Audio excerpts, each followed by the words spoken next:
Mylavaram MLA వసంత వెంకట కృష్ణ ప్రసాద్ పినపాక గ్రామంలోని ప్రభుత్వ పాఠశాల విద్యార్థులకు వరాల జల్లు కురిపించారు. ఇక్కడ ప్రాథమికోన్నత పాఠశాలను హైస్కూలుగా అప్గ్రేడ్ చేస్తామని పేర్కొన్నారు.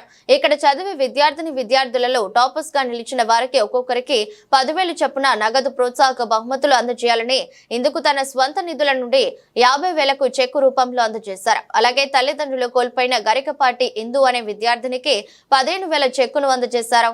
ఈ విద్యార్థిని ఇంటర్మీడియట్ వరకు ఇలానే ప్రతి ఏడాది ఆర్థిక సాయాన్ని తన స్వంత నిధుల నుంచి అందజేయనున్నట్లు ప్రకటించారు.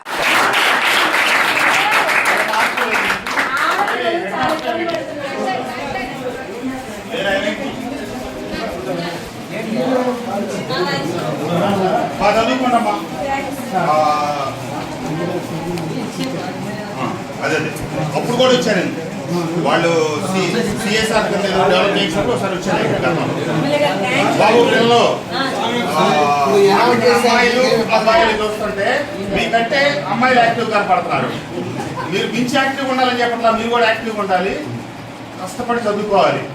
ఈ ఊర్లో చాలా వాళ్ళకంటే మంచి ఇన్ఫ్రాస్ట్రక్చర్ ఉంది. మేము చదువుకున్నప్పుడు మాకు ఇన్ని తరగతి గదులు లేవు, ఈ బల్లలు లేవు, మాకు యూనిఫామ్లు ఇచ్చిన వాళ్ళు లేరు, మాకు ఏమి ఇచ్చిన వాళ్ళు లేరు. పుస్తకాలన్నీ అంటే కొనుక్కోగలిగి ఉన్నాం, అది వేరే విషయం. కానీ మేమందరం చదువుకుని కూడా గవర్నమెంట్ స్కూల్లోనే. మీరు మేము గవర్నమెంట్ స్కూల్లో చదువుకుంటే పైకి రావనుకోవద్దు. ఇక్కడున్న ఎండిఓ గారు గవర్నమెంట్ స్కూల్లో చదువుకుని ఎండిఓ అయ్యాడు, నేను గవర్నమెంట్ స్కూల్లో చదువుకుని ఎమ్మెల్యే అయ్యా. మీరు చదువుకుంటే ఎంతైనా అవుతారు. మీరు అనుకోవటమే కావాల్సింది. కావాలి, నేను హీరోయిన్ కావాలి, లేకపోతే సింగర్ కావాలి, డాన్సర్ కావాలనుకున్నప్పుడు మీరు వెనకబడిపోతారు. మీ అమ్మమ్మ, మీ నాయనమ్మ, మీ అమ్మ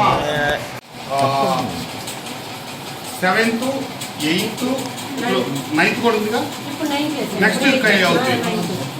ఎవరైతే స్కూల్ టాపర్ వస్తారో మాస్టరు ఫస్ట్ 5 తరగతులు వాళ్ళకి డబ్బు డ్రా చేసి ఫస్ట్ వచ్చిన తలా 10,000 మీ ఊరు స్కూల్ పిల్లలకి.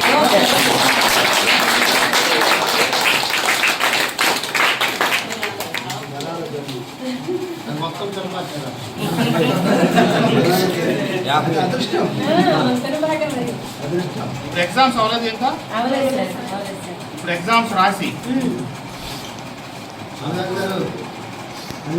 డేట్ వేయట్లేదు.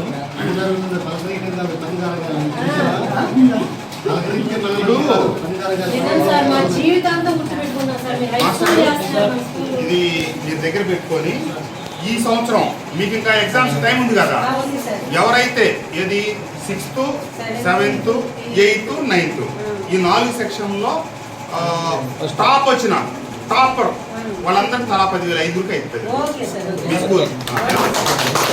ఇది మీరంటే కాంపిటీషన్, మీ అందరికి ఓపెన్ కాంపిటీషన్. తర్వాత మళ్ళీ నేను మీ అందరికీ పెదనాన్న